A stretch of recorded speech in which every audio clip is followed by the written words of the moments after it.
한국? 거기 드라마 찍는 나라잖아. 실제로는 별거 아닐걸? 이것이 전 세계 외국인 노동자 10만 명을 대상으로 한 설문조사에서 나온 결과였습니다. 한국에 오기 전 응답자의 78%가 한국은 미디어 속에서만 멋진 나라라고 답했죠. 하지만 실제로 한국에서 1년 이상 거주한 외국인 노동자들의 답변은 완전히 달랐습니다. 92%가 한국은 예상보다 훨씬 선진적이고 체계적인 나라라고 평가했거든요. 그런데 한 필리핀 출신 건설 노동자는 이렇게 말했습니다. 처음에는 이해할 수 없었어요. 왜 이 나라 사람들은 비가 와도 일터에 나오는지, 왜 부자들조차 감옥에 가는지, 왜 노인들이 일을 하는지. 하지만 3년을 살고 나니 알았습니다. 이 나라가 강한 이유를요. 그의 이름은 미구엘. 52세의 평범한 필리핀 택시기사였던 그는 한국에서 3년을 보낸 뒤 완전히 다른 사람이 되어 고국으로 돌아갔습니다. 그가 공항에서 쓴 편지 한 통이 필리핀 전역에 퍼지며 수십만 명의 공감을 불러일으켰죠. 한국은 완벽하지 않습니다. 하지만 이 나라 사람들은 스스로를 고칠 줄 압니다. 그게 이 나라가 기적인 이유입니다. 과연 그는 한국에서 무엇을 받길래 이런 고백을 하게 된 걸까요? 드라마 속 화려함 뒤에 숨겨진 진짜 한국의 모습은 무엇이었을까요? 그 이야기 지금 바로 시작합니다. 제 이름은 미구엘입니다. 필리핀 마닐라에서 태어나 평생을 택시기사로 살아온 평범한 사람이죠. 가족을 먹여 살리기 위해 아침 5시부터 밤 11시까지 핸들을 잡았어요. 그렇게 25년을 일했지만 여전히 가난했습니다. 아들 둘, 딸 하나를 키우는데 매달 빠듯했어요. 아이들 학비 내고 나면 우리 부부는 한 달에 한 번도 제대로 된 외식을 못했죠. 그래도 참고 살았습니다. 우리나라가 원래 이렇다고 생각했으니까요. 저녁마다 집에 돌아와 텔레비전을 켰어요. 아내랑 같이 K-드라마를 봤죠. 화려한 서울거리, 멋진 건물들, 잘 사는 사람들. 그걸 보며 아내가 말했습니다. 저기도 살기 힘들대요. 드라마니까 저렇게 보이는 거래. 저도 그렇게 생각했어요. 드라마는 드라마일 뿐이라고요. 실제 한국도 우리랑 비슷할 거라고 믿었습니다. 친구들과 술자리에서 한국 이야기가 나오면 다들 비슷하게 말했어요. 한국? 재벌이 다 해먹는 나라잖아. 부패도 심하대. 우리랑 똑같아. 겉만 번지르르한 거지. 속은 썩었을걸. 저도 동조했습니다. 그럴 거라고 생각했거든요. 가난한 나라나 부자 나라나 본질은 똑같다고 믿었어요. 그런데 어느 날 기회가 왔습니다. 동네 인력사무소에서 공고가 붙었어요. 한국 건설 현장 노동자 모집, 3년 계약, 월급 200만 원. 필리핀 돈으로 환산하면 우리 택시 수입의 4배였습니다.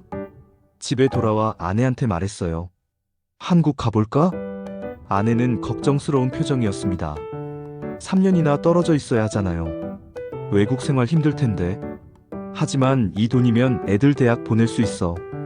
우리 집도 고칠 수 있고. 결국 아내가 고개를 끄덕였어요. 우리에게 선택지는 많지 않았으니까요. 2022년 3월 저는 인천공항에 도착했습니다. 공항을 나서는 순간 첫 느낌은 깨끗하다였어요. 바닥에 쓰레기 하나 없었고 사람들이 질서정연하게 움직였습니다.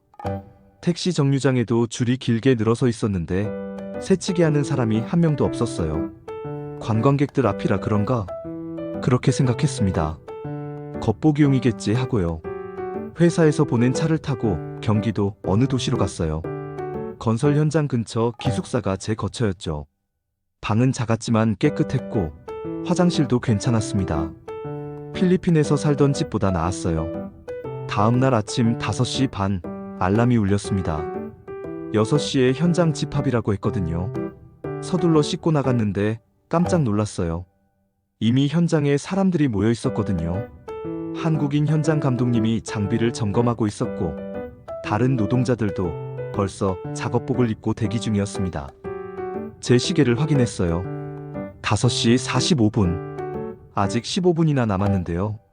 감독님이 저를 보고 말했습니다. 미구엘 씨? 일찍 왔네요. 좋아요. 한국에서는 약속 시간보다 10분 일찍 오는 게 예의거든요. 그 말에 놀랐어요. 예의라고요? 필리핀에서는 약속 시간에 30분 늦어도 별일 아니었는데요. 정확히 6시 작업이 시작됐습니다. 감독님이 그날 할 일을 설명했고 각자 위치로 흩어졌어요. 저는 자재운반팀에 배정됐죠. 일하는 내내 느꼈습니다. 이 사람들 다르다고요. 쉬는 시간에도 대충 앉아서 담배 피우는 게 아니라 다음 작업을 미리 준비했어요. 점심시간도 정확히 1시간. 1분도 더 쉬지 않고 1분도 덜 쉬지 않았습니다. 이렇게까지 해야 하나? 처음에는 이해가 안 됐어요. 왜 이렇게 빡빡하게 사는 건지요. 좀 여유 있게 살면 안 되나 싶었습니다. 한 달쯤 지났을 때였어요. 비가 엄청 내렸습니다. 장마철이라고 했죠. 아침에 일어나니 창밖이 온통 회색이었어요. 오늘은 쉬겠네. 필리핀에서는 비만 오면 다들 일 안 했거든요. 그런데 알람 시간에 일어나 보니 다른 사람들이 이미 준비하고 있었습니다. 비 오는데도 이래요? 옆 침대 필리핀 동료가 웃으며 말했어요. 여기는 한국이야. 태풍 아니면 다 나가. 정말이었습니다. 비 오나 눈 오나 현장은 멈추지 않았어요. 우비 입고 장화 신고 작업은 계속됐습니다. 며칠 뒤 감독님한테 물었어요. 왜 이렇게까지 일하세요? 좀 쉬면 안 돼요? 감독님은 잠시 생각하더니 대답했습니다. 우리가 쉬면 공사가 늦어지잖아요. 공사가 늦어지면 회사가 손해고 회사가 손해면 결국 나라 경제가 안 좋아지는 거예요. 내가 하루 쉬는 게 나라 전체에 영향을 준다고 생각하면 쉽게 쉴 수가 없죠. 그 말이 충격이었어요. 나라 경제라고요? 한 사람이 하루 쉬는 게 무슨 상관이람. 하지만 감독님은 진지했습니다. 한국이 이렇게 된 건 다 이유가 있어요. 우리 할아버지 세대는 전쟁 후 아무것도 없었거든요. 그분들이 이렇게 일해서 나라를 만든 거예요. 우리는 그걸 이어받은 거죠. 그날 밤 기숙사에 돌아와 핸드폰으로 한국 역사를 찾아봤습니다. 한국 전쟁, 이후의 가난, 그리고 70년 만에 세계 10위권 경제대국이 된 과정들이요. 놀라웠어요. 우리 필리핀은 한때 한국보다 잘 살았대요. 60년대만 해도 1인당 국민소득이 더 높았다고 하더군요. 그런데 지금은 완전히 역전됐죠. 뭐가 달랐을까? 그 질문이 머릿속을 떠나지 않았습니다. 계속 일하면서 조금씩 이해하기 시작했어요. 한국 사람들은 일을 대하는 태도가 달랐습니다. 자기 일을 소중하게 여겼어요. 아무도 보지 않아도 감독이 없어도 최선을 다했죠. 어느 날 점심시간에 현장 한쪽에 앉아 있었어요. 한국인 노동자 한 분이 옆에 오셔서 담배를 피우셨습니다. 50대 중반쯤 돼 보이는 분이었죠. 힘들죠? 한국 현장. 네, 조금요. 근데 괜찮아요. 고향에 가족 있어요? 네, 아내랑 아이들 셋이요. 그분이 고개를 끄덕이며 말했어요. 나도 그랬어요. 젊었을 때 중동 가서 일했거든요. 가족 보고 싶어서 미칠 것 같았지. 근데 참았어요. 돈 벌어야 했으니까. 힘들었겠어요. 힘들었죠. 근데 그게 우리 세대 남자들 숙명이었어요. 나라가 가난했으니까. 우리가 일해서 돈 벌어야 가족도 먹고 살고 나라도 발전하는 거였죠. 그분의 눈빛이 진지했습니다. 지금 젊은 사람들은 몰라요. 우리가 얼마나 고생했는지. 근데 괜찮아요. 그 덕분에 이 나라가 이렇게 됐으니까. 그 대화가 깊이 박혔어요. 이 나라 사람들은 자기 희생을 나라의 발전과 연결해서 생각하더라고요. 단순히 돈 벌려고 일하는 게 아니었습니다. 몇 달이 지나고 저도 한국 생활에 적응했어요. 한국어도 조금씩 늘었고 동료들과도 가까워졌습니다. 어느 주말 휴일이었어요. 기숙사에서 쉬고 있는데 밖이 시끄러웠습니다. 창문을 열어보니 거리에 사람들이 엄청 많았어요. 뭐 하는 거예요? 룸메이트한테 물었죠. 데모하는 거야. 요즘 대통령 관련해서 뭐 문제가 있나 봐. 텔레비전을 켜니 뉴스에서 대규모 시위를 보도하고 있었습니다. 수십만 명이 광화문에 모여서 구호를 외치고 있었어요. 필리핀에서도 시위는 많았어요. 하지만 뭔가 달랐습니다. 한국 시위는 폭력적이지 않았어요. 질서정연했고 끝나고 나면 쓰레기를 다 치웠습니다. 더 놀라운 건 그 다음이었어요. 몇 달 뒤, 정말로 대통령이 탄핵됐습니다. 국민이 원하니까 권력자가 내려온 거예요. 이게 가능한 거구나. 필리핀에서는 상상도 못할 일이었어요. 우리나라는 부패한 정치인들이 계속 권력을 잡고 있거든요. 국민이 아무리 외쳐도 바뀌지 않았죠. 그런데 한국은 달랐습니다. 국민이 움직이면 정말로 바뀌었어요. 저녁에 같이 일하는 한국인 형님한테 물었습니다. 형님, 한국 사람들은 정말 대단해요. 어떻게 저렇게 할 수 있어요? 형님이 웃으며 대답했어요. 우리도 처음부터 이랬던 건 아니에요. 옛날에는 독재도 있었고 부패도 심했죠. 근데 사람들이 참지 않았어요. 계속 싸웠죠. 그래서 여기까지 온 거예요. 무섭지 않았어요? 권력한테 맞서는 게 무서웠죠. 근데 더 무서운 건 아무것도 안 하는 거였어요. 내가 가만히 있으면 내 자식들도 똑같이 살잖아요. 그게 싫었던 거죠. 그 말이 가슴에 꽂혔습니다. 자식들을 위해서라도 바꿔야 한다는 생각이요. 또 다른 날 뉴스에서 대기업 회장이 구속됐다는 소식이 나왔어요. 엄청난 부자인데 법을 어겼다고 감옥에 간 거죠. 룸메이트가 중얼거렸습니다. 미쳤네. 저렇게 돈 많은데 감옥을 가? 저도 충격이었어요.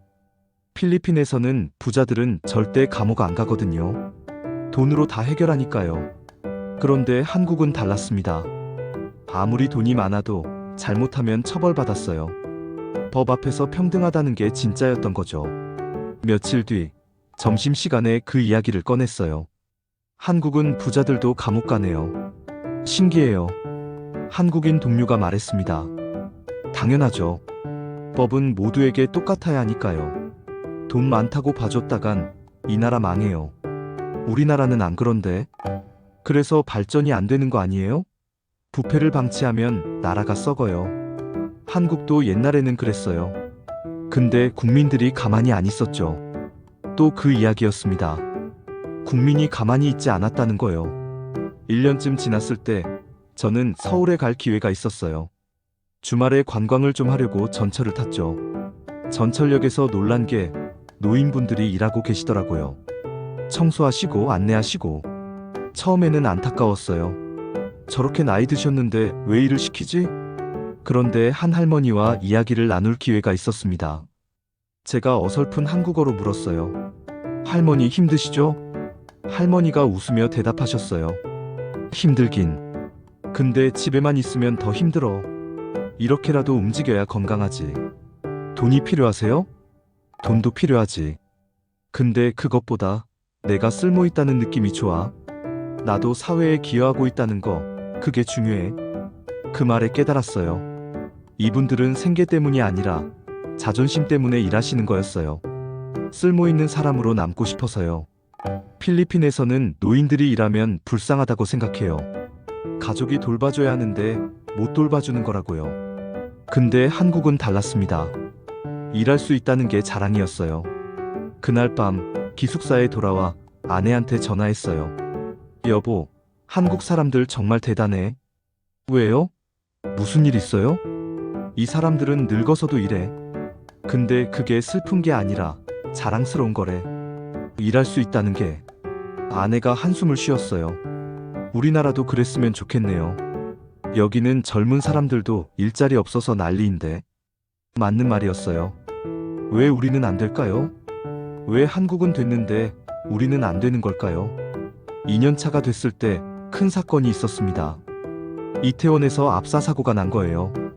100명이 넘는 사람들이 돌아가셨죠. 전국이 슬픔에 잠겼어요. 뉴스마다 추모 분위기였고 사람들이 거리에 꽃을 놓았습니다. 저도 슬펐어요. 한국에 살면서 이 나라 사람들이 좋아졌거든요. 그분들의 아픔이 제 아픔처럼 느껴졌습니다. 그런데 더 놀라운 건 그 다음이었어요. 사람들이 울기만 한 게 아니었어요. 분노했고 책임자를 찾았습니다. 왜 이런 일이 일어났는지, 어떻게 막을 수 있었는지 따졌어요. 그리고 실제로 시스템이 바뀌기 시작했습니다. 안전 규정이 강화되고 관리 체계가 개선됐죠. 이게 한국이구나 깨달았어요. 이 나라 사람들은 슬픔을 그냥 슬픔으로 끝내지 않았어요. 그걸 변화의 계기로 만들었죠. 필리핀에서는 사고가 나도 흐지부지 끝나요. 책임자도 안 잡히고 똑같은 사고가 또 일어나죠. 근데 한국은 달랐습니다. 어느 날 현장에서 안전 교육이 있었어요. 감독님이 말했습니다. 여러분, 안전은 선택이 아니라 필수예요. 우리가 조심하지 않으면 우리 가족이 슬퍼해요. 그리고 이 나라 전체가 슬퍼하죠. 세월호, 삼풍백화점, 이태원. 우리는 너무 많은 걸 잃었어요. 더 이상은 안 돼요. 그분의 목소리가 떨렸습니다. 진심이었어요. 그 순간 느꼈어요. 한국 사람들은 과거의 아픔을 기억하고 그걸 반복하지 않으려고 노력한다는 걸요. 2년 반쯤 됐을 때 거리를 걷다가 신기한 걸 봤어요. 횡단보도에 파란불이 들어왔는데 사람들이 다 멈춰 서 있는 거예요. 왜 안 가지? 보니까 반대편에서 오는 차 한 대가 있었어요. 아직 횡단보도를 완전히 벗어나지 못한 상태였죠. 사람들은 그 차가 지나갈 때까지 기다렸습니다. 작은 일이었지만 인상 깊었어요. 필리핀이었다면 다들 뛰어갔을 거거든요. 근데 한국 사람들은 기다렸어요. 서로를 배려하는 거죠. 또 다른 날 지하철을 탔어요. 출근 시간이라 사람이 엄청 많았습니다.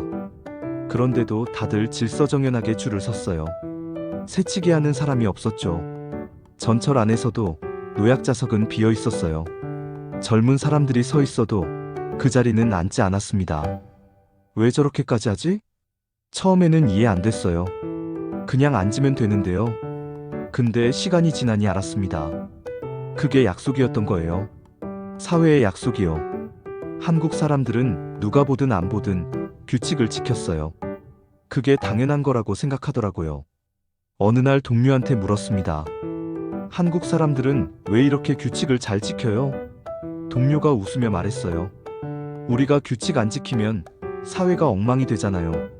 내가 지키면 남도 지키고 그러면 모두가 편한 거예요. 간단한 논리였지만 실천하기는 어려운 일이었죠. 필리핀에서는 규칙을 지키는 사람이 바보 취급받거든요. 근데 한국에서는 규칙을 안 지키는 사람이 손가락질 받았어요. 3년 차가 다가왔습니다. 계약 만료가 얼마 남지 않았어요. 이제 곧 필리핀으로 돌아가야 했죠. 마지막 몇 달 동안 저는 한국을 더 열심히 봤어요. 놓치고 싶지 않았거든요. 이 나라에서 배운 것들을요.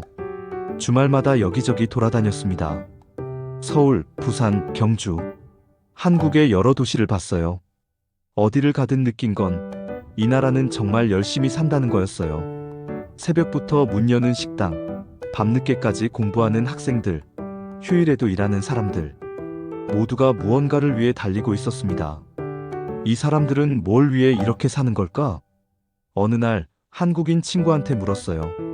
너희는 왜 이렇게 열심히 살아? 친구가 잠시 생각하더니 대답했습니다. 글쎄, 그냥 익숙해서? 우리 부모님들이 더 열심히 살았거든. 그분들 보고 자라서 우리도 그렇게 사는 거 아닐까? 힘들지 않아? 힘들지. 근데 안 하면 더 불안해. 내가 게으르면 뒤처질 것 같은 느낌? 그 말이 이해됐어요. 한국 사람들은 멈추는 걸 두려워했습니다. 계속 앞으로 가야 한다고 믿었죠. 어떤 면에서는 안타까웠어요. 좀 쉬면서 살면 안 될까 싶었습니다.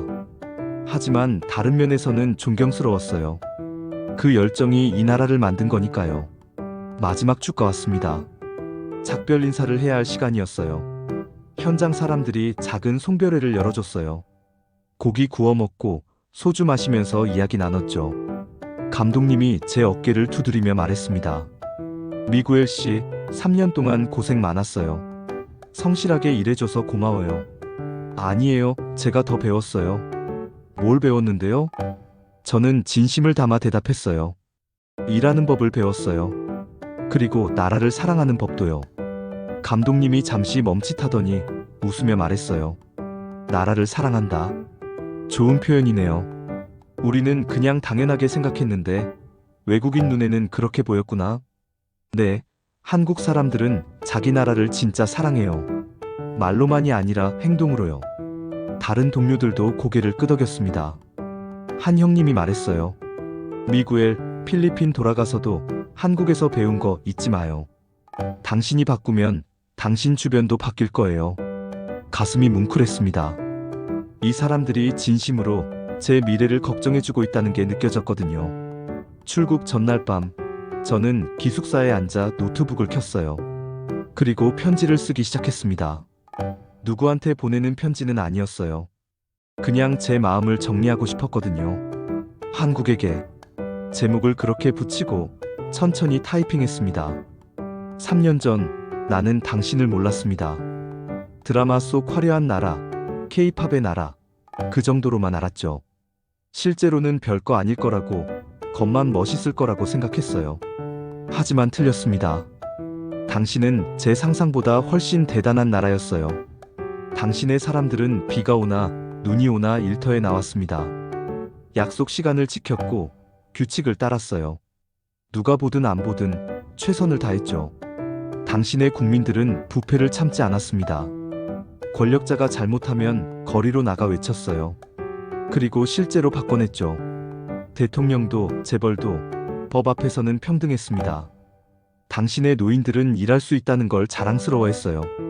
쓸모있는 사람으로 남고 싶어 했죠. 그게 이 나라의 정신이었습니다. 당신은 아픔도 많이 겪었습니다. 세월호, 삼풍백화점, 이태원. 가슴 아픈 사건들이 많았어요. 하지만 당신은 그 아픔을 헛되이 하지 않았습니다. 교훈으로 삼고 시스템을 바꿨죠. 나는 깨달았습니다. 당신이 강한 이유를요. 당신의 힘은 건물이나 기술에서 나오는 게 아니었어요. 사람들에게서 나왔습니다. 규율, 헌신, 책임감, 그리고 서로에 대한 배려. 그게 당신을 만든 거였죠. 나는 부끄러웠어요. 우리나라를 생각하면요. 우리도 할 수 있었을 텐데 왜 안 했을까? 우리에게도 기회가 있었는데 왜 놓쳤을까? 그 질문이 계속 맴돌았습니다. 그리고 답을 찾았어요. 우리는 우리라는 개념이 약했던 거예요. 각자 살기 바빴고 나라는 그들의 것이라고 생각했죠. 내가 바꿀 수 없다고 체념했습니다. 하지만 당신은 달랐어요. 한국 사람들은 나라를 우리라고 불렀습니다. 내가 바꿀 수 있다고 믿었고 실제로 바꿨어요. 나는 이제 돌아갑니다. 내 고향으로요. 하지만 빈손으로 가는 건 아니에요. 당신한테 배운 것들을 가지고 갑니다. 성실함, 규율, 책임감, 그리고 희망을요. 나 혼자서는 나라를 바꿀 수 없을 거예요. 하지만 내 가족은 바꿀 수 있습니다. 내 주변 사람들은 바꿀 수 있죠. 그렇게 하나씩 바꾸다 보면 언젠가 우리나라도 달라질 거라고 믿어요. 한국, 당신은 완벽하지 않습니다. 문제도 많고 힘든 것도 많죠. 하지만 당신은 스스로를 고칠 줄 아는 나라입니다. 그게 당신이 위대한 이유예요. 감사합니다. 나를 받아줘서요. 그리고 가르쳐줘서요. 당신은 내가 꿈꾸던 이상이 아니라 현실로 존재하는 기적이었습니다. 편지를 다 쓰고 저는 한참을 멍하니 앉아 있었어요. 눈물이 났습니다. 떠나기 싫었거든요. 다음 날 아침 인천공항으로 가는 버스를 탔습니다. 창밖으로 보이는 서울거리가 아쉬웠어요. 저 건물들, 저 사람들 다 기억에 남을 것 같았습니다. 공항에 도착해서 체크인하고 출국장으로 향했어요. 마지막으로 한국 땅을 밟으며 생각했습니다. 다시 올 수 있을까? 아마 쉽지 않을 거예요. 나이도 있고 돈도 없고. 하지만 언젠가 기회가 되면 다시 오고 싶어요. 그때는 관광객으로요. 비행기에 올랐습니다. 창문 너머로 한국이 작아졌어요. 구름 속으로 사라질 때까지 저는 창밖을 봤습니다. 안녕, 한국. 고마웠어. 마닐라에 도착했을 때 가족들이 마중 나와 있었어요. 아내가 달려와 안겼고 아이들이 소리쳤죠. 아빠. 3년 만에 보는 얼굴들이었습니다. 많이 컸더라고요. 특히 막내가요. 집에 돌아와 짐을 풀었어요. 3년 동안 모은 돈을 통장에 넣고 아내한테 보여줬습니다. 이 정도면 애들 대학 보낼 수 있겠지? 아내가 눈물을 흘렸어요. 고생했어요, 여보. 아니야. 나는 배웠어. 정말 많이. 다음 날부터 저는 새로운 일을 시작했어요. 택시는 그만두고 작은 건설 회사에 취직했습니다. 한국에서 배운 기술을 살리고 싶었거든요. 그리고 제가 일하는 방식도 바뀌었어요. 약속 시간을 지키고 안전을 우선시하고 일에 최선을 다했습니다. 처음에는 동료들이 이상하게 봤어요. 왜 이렇게까지 해? 대충 하면 되는데. 하지만 저는 계속했습니다. 한국에서 배운 대로요. 몇 달이 지나니 변화가 보이기 시작했어요. 우리 팀의 사고율이 줄었고 작업 속도가 빨라졌습니다. 사장님이 만족해 하셨죠. 미구엘, 자네 한국 다녀오더니 달라졌어. 좋은 변화야. 제 편지는 우연히 인터넷에 퍼졌어요. 누가 제 SNS를 캡처해서 올렸나 봅니다. 그게 공유되고 또 공유됐죠. 댓글이 수백 개 달렸어요. 나도 한국 가고 싶다. 우리나라는 왜 이렇게 안 될까? 부럽다. 한국. 어떤 사람들은 비판적이었어요. 한국이 뭐 그렇게 대단해? 과장된 거 아니야? 하지만 한국에서 살아본 사람들은 알았습니다. 제 말이 과장이 아니라는 걸요. 지금도 가끔 한국 뉴스를 봐요. K-드라마도 보고 유튜브로 서울거리 영상도 찾아봅니다. 그때마다 생각해요. 언젠가 우리나라도 저렇게 될 수 있을까요? 사람들이 규칙을 지키고 서로 배려하고 나라를 사랑하는 그런 나라가 될 수 있을까요? 쉽지 않을 거예요. 오래 걸릴 수도 있죠. 하지만 불가능하지는 않다고 믿어요. 한국도 70년 전에는 가난했으니까요. 그들이 해냈다면 우리도 할 수 있습니다. 저는 제 아이들한테 한국 이야기를 자주 들려줘요. 아빠가 한국에 있을 때 말이야. 아이들은 신기한 듯 들어요. 그리고 물어봅니다. 우리도 그렇게 할 수 있어요? 물론이지. 우리도 할 수 있어. 그렇게 대답하며 저는 희망을 봅니다. 다음 세대는 다를 수 있다고요. 한국에서 배운 가장 큰 교훈은 이거였어요. 변화는 가능하다는 것. 개인이 바뀌면 사회도 바뀐다는 것. 그리고 그 변화를 만드는 건 결국 사람이라는 것. 저는 지금도 그 편지를 간직하고 있습니다. 가끔 꺼내서 읽어요. 그리고 다짐합니다. 나는 한국에서 배운 것들을 실천하며 살겠다고. 내 주변 사람들한테도 전하겠다고. 그렇게 조금씩 우리도 나아지겠다고요. 한국, 당신은 제게 단순히 일자리를 준 게 아니었어요. 희망을 줬습니다. 더 나은 삶이 가능하다는 믿음을요. 그리고 그 희망은 지금도 제 안에 살아 숨쉬고 있습니다. 당신을 잊지 않겠습니다. 영원히요.